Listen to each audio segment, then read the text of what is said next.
Regresamos con la hora clave. Recordamos que pueden interactuar con nosotros a través de la etiqueta numeral hora clave y le damos la bienvenida a nuestro invitado, el padre Néstor Briceño, director de posgrado del Instituto de Teología para Religiosos. Bienvenido. De estudios. Yo le voy a decir una cosa, padre. A mí me encanta que usted esté aquí, porque yo sé que usted este tipo de temas los maneja. Porque la verdad es que la humanidad completa quedó pasmada cuando la primera encíclica de este papa fue sobre ciencia. Él es un científico, Sí, matemático. claro, matemático. Y quedó también pasmada porque la verdad es que no se esperaba una encíclica tan profunda sobre un tema tan de actualidad y que de verdad asusta a mucha gente, e incluso a los propios creadores de plataformas de inteligencia artificial que lo han manifestado, ¿no? Incluso ese un dominico muy famoso que estaba yo leyendo ayer, decía que empresarios le habían confesado que porque nadie les hizo antes esas preguntas que el Papa está haciendo en la encíclica. Ahora, ¿usted cree, padre, que esta encíclica realmente está respondiendo a un momento de la humanidad o se adelanta algunas cosas? Mira, en líneas generales, yo creo que el Papa está siendo muy osado porque, a ver, la encíclica no es sobre inteligencia artificial, la encíclica es sobre doctrina social de la Iglesia. Exacto. Ahora, eso ¿dónde está el arte? El arte está en que el Papa enmarcó la inteligencia artificial en la doctrina social, que yo creo que es donde nos hemos perdido muchas veces, pues la humanidad, ¿no? Incluso los mismos católicos, porque a veces separamos la doctrina social de la vida. Y la doctrina social, pues que lo dice algunas veces el Papa allí en la encíclica, no es una receta de cocina, lo dice con otras palabras más bonitas, ¿no? Pero no es una receta de cocina, no es algo que hay que aplicar el paso A, B, C, como buen matemático él sabe qué consiste eso, sino que nos brinda unas orientaciones, unas líneas de pensamiento, de reflexión para nosotros enfrentar la vida y enfrentar en este momento pues el tema de la inteligencia artificial. Se adelanta, mira, no sé si nos estamos adelantando o estamos llegando un poquito tarde o estamos llegando justo a tiempo, pero lo cierto es que el tema es muy apropiado, ¿no? Muy apropiado porque la inteligencia artificial, como se llama, pues este fenómeno actual de la tecnología, debe definitivamente ser atajada para que podamos nosotros, como seres humanos, ponerla al servicio nuestro y no al revés. A pesar de que Claro, ha tenido... advertir perdón. sobre cómo manejar el manejo de esa tecnología, ¿no? Sí.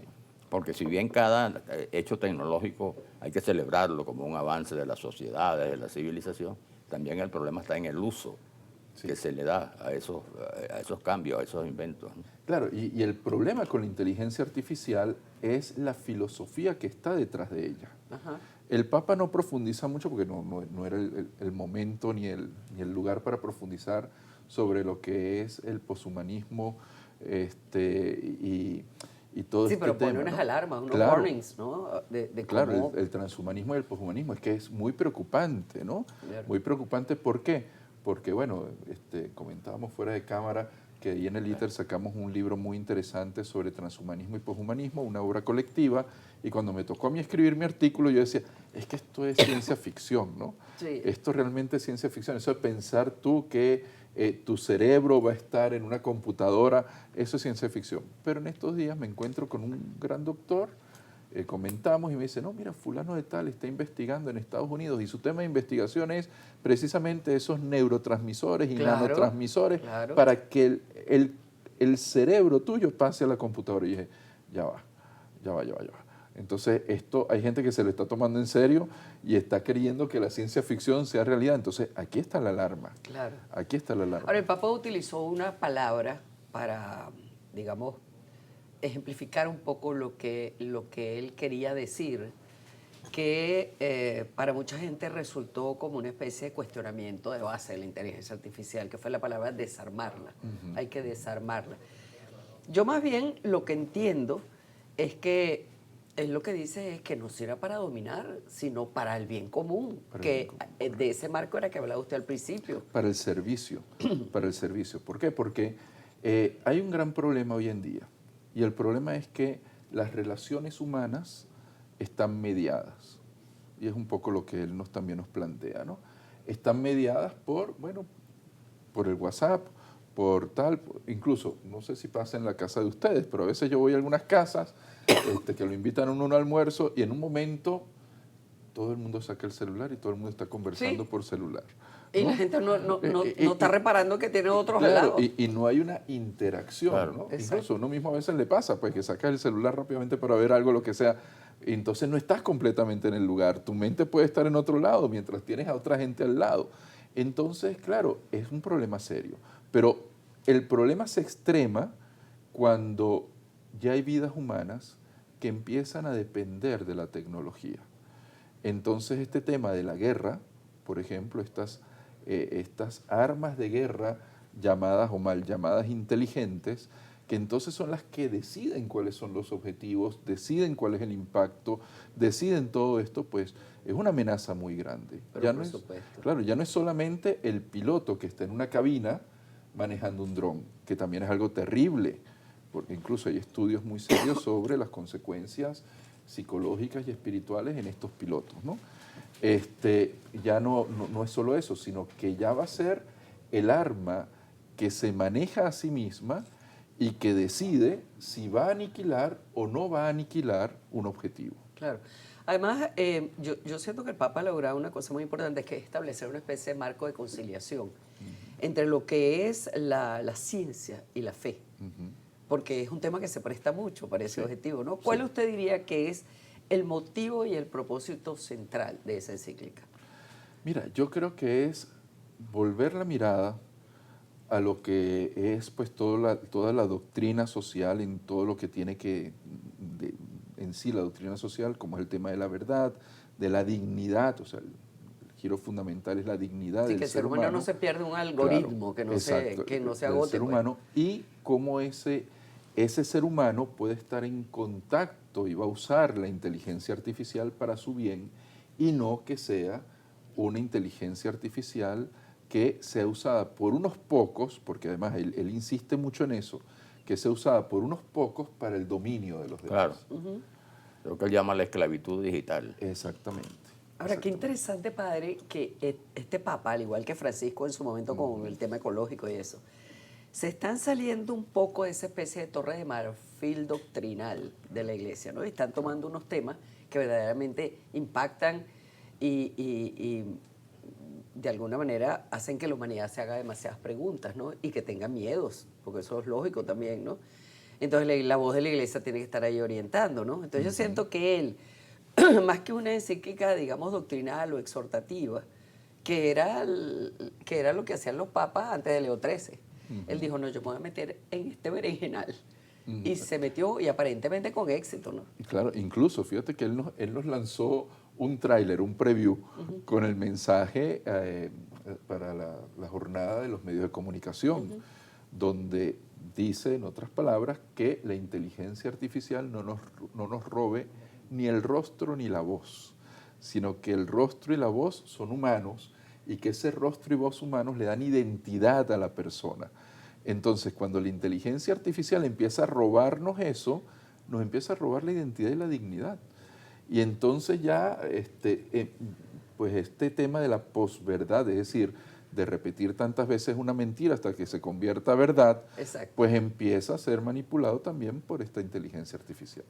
Imagínense que esta mañana estaba yo leyendo, porque ya la gente se está preguntando, ya vamos yendo un poco más al plano de nosotros, pues los creyentes. ¿Será que yo me podré confesar a través de la inteligencia artificial? No. ¿Será que yo podré tener una dirección espiritual a través de la inteligencia No. artificial? Ya la gente hasta eso se está preguntando. Claro, claro. Mira, incluso, a ver, cuando fue en las jornadas de teología, las jornadas teológicas, estábamos hablando precisamente sobre este tema de inteligencia artificial y hay una aplicación creada por un seminarista, ¿no? Sí. No me acuerdo el nombre ahorita de la aplicación. No, yo tampoco, pero sé que hay Lo uno que- cierto es que él entonces decía, bueno, es que mucha gente en esta aplicación empieza a preguntar y empieza como a buscar una comunidad. Y bueno, yo con la aplicación le doy unas cosas y le digo, no, es que tú con la aplicación tienes que llevar a esa persona al contacto con el otro ser humano Exacto. que está buscando también eso. Entonces, la inteligencia artificial podrá darnos algunos parámetros de lo que está bien y lo que está mal, pero lo dice claramente el Papa León, la inteligencia artificial no conoce de misericordia, Exacto. no conoce de esa relativización también que muchas veces hay que usar, ¿verdad? Pues en una buena confesión, porque a veces el penitente viene con una relativización interior donde lo que no es pecado lo pone como gran pecado y lo que es pecado ni lo reconoce Ni como lo pecado. reconoce, exacto. Entonces, bueno, esa psicología, ese acompañamiento, esa escucha, esa picardía venezolana también Sí. que debe tener el confesor para acompañar y reconocer la fragilidad y encontrar el amor de Dios. Es que además, padre, nada va a claro. sustituir las relaciones humanas, No. obviamente. El eso no. abrazo. El abrazo no te lo puede dar la computadora. Claro. Ni el perro tampoco, ¿no? Ni Por tampoco el supuesto. perro, ¿no? Porque Por el perro supuesto. podrá morderte, podrá echarte así, todo lo que tú quieras, pero lo que es un abrazo humano, la calidez humana, eso no tiene sustituto. Claro. Además que hay otra cosa, ¿no? Pero Que- además hay una cosa interesante que él advierte, más allá, sin ir al fondo, ¿no?, de la advertencia, hace una advertencia que se hace en el mundo entero y que es ver con objetividad, no rechazar, porque los avances tecnológicos no se pueden rechazar, y además son conquistas de la humanidad, ¿no?, de las sociedades, pero sí ver en este caso, porque no es un avance cualquiera, sino que ya se ha convertido la inteligencia artificial, digamos, en un futuro escenario que va a cambiar todo, ¿no? Claro. Va a cambiar De hecho, la ya lo política. está cambiando. va a cambiar. Entonces, en consecuencia, él advierte, y es lógico que lo haga, sobre el uso racional de la inteligencia artificial, porque todo lo que, ético. claro, Y pero ético. todo lo que representa la inteligencia artificial para la civilización puede perderse o desnaturalizarse con un uso que no se corresponda Exacto. con la esencia, con su propia Lo has esencia. resumido perfectamente bien. Y que ahí está la cosa, si la inteligencia artificial es una herramienta, que para eso fue creada, o si la inteligencia artificial es quien me va a dominar a mí, ¿no? Claro. Entonces, ese es el problema. Ahora hay una cosa, padre, que ya tenemos que ir terminando, pero déjeme cerrar un poquitico así, ¿no? La gente podría haber esperado un frío tratado teológico, ¿no? Sí. Sobre los peligros que encierra la cibernética, que bueno, los acaba de resumir Manuel Felipe. Ahora, en realidad yo creo que esto ha sido como un grito de resistencia. O sea, decir, un momentico, vamos a pararnos aquí, pues esto es una carrera muy peligrosa, en donde podemos perdernos. Sí, aquí el problema ¿cuál es? El problema es que estas promesas de liberación terminan siendo esclavitudes. Hay un muchacho muy serio de Barcelona que todos los lunes, publica en su canal su video sobre inteligencia artificial, ¿no? Mithana es el apellido del Mithana. Y resulta ser que en estas semanas publicaba uno sobre el peligro de cómo están siendo quemados aquellos que están profundizando más en el uso de la inteligencia artificial. Exactamente. Porque es un ciclo. Tú piensas que te está optimizando y como te está optimizando tú puedes hacer más. Y como haces más, entonces tienes más trabajo. Y al tener más trabajo duermes menos, etcétera, etcétera, Exacto, etcétera. exacto. Entonces tenemos que ser conscientes. Tenemos que, junto con el Papa León, hacer un alto y decir, mira, ¿qué quiero hacer yo realmente con la inteligencia artificial? Y ya verás sobre uno de posgrado, entregando la tesis de posgrado No, pero es que a, te digo, la inteligencia artificial. no, ya y yo me queda uno adelanté. como pajarito en grama. Ya yo me adelanté. Entonces, como yo doy metodología de la investigación teológica, ya yo les creé unos agentes para que los acompañen a hacer su tesis. Pero ¿qué hacen ¿En estos agentes? serio? ¡Qué Claro. maravilla! ¿Qué hacen estos agentes? Le dan más trabajo que si estuvieran sin ellos. Te digo, pero yo lo estoy usando ahorita para una investigación que estoy haciendo y yo le decía a mis estudiantes, muchachos, si yo no estuviera usando esto, ya yo hubiera matado este tema en tres patadas. Pero usando esto me obliga a leer más, me obliga a investigar más, a reflexionar más y lo que dice el Papa, te obliga al silencio del investigador. Exactamente. El silencio para reflexionar y para que eso se pueda elaborar. Exacto. Bueno, padre, Bueno, qué interesante ha sido. Muchísimas gracias a por ustedes, acompañarnos muy en bien. este programa. A ustedes. Vamos a hacer la pausa y regresamos.